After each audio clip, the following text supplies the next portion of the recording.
RSSന്റെ പരമാധ്യക്ഷനായ ശ്രീ മോഹൻ ഭാഗവത് അദ്ദേഹം ഒരു പ്രസ്താവന നടത്തി. അതിലേറ്റവും പ്രധാനപ്പെട്ട പോയിന്റ് എന്ന് പറയുന്നത്, അയോധ്യയ്ക്ക് ശേഷം മധുരയും കാശിയും അതേപോലെ ഗ്യാൻവാപ്പിയും എവിടൊക്കെയാണ് തർക്കങ്ങളുള്ള മന്ദിരങ്ങൾ വെച്ചാൽ മന്ദിരങ്ങളല്ല, അമ്പലങ്ങൾ.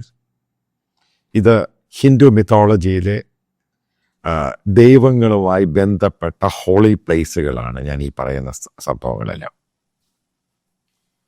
അയോധ്യ പോലെ തന്നെ ഒരു മൂവ്മെന്റ് ഉണ്ടാക്കി. അത് ആരൊക്കെയാണ് അതുമായി പ്രശ്നമുണ്ടാക്കുന്നത്, അതേപോലൊരു മൂവ്മെന്റ് ഉണ്ടാക്കി ഒരു ഇഷ്യൂ ഇന്ത്യയിൽ ക്രിയേറ്റ് ചെയ്യാൻ പോകുന്നു എന്നാണ് നമ്മൾ അദ്ദേഹത്തിൻ്റെ പ്രസ്താവനയിൽ നിന്നും മനസ്സിലാക്കേണ്ടത്.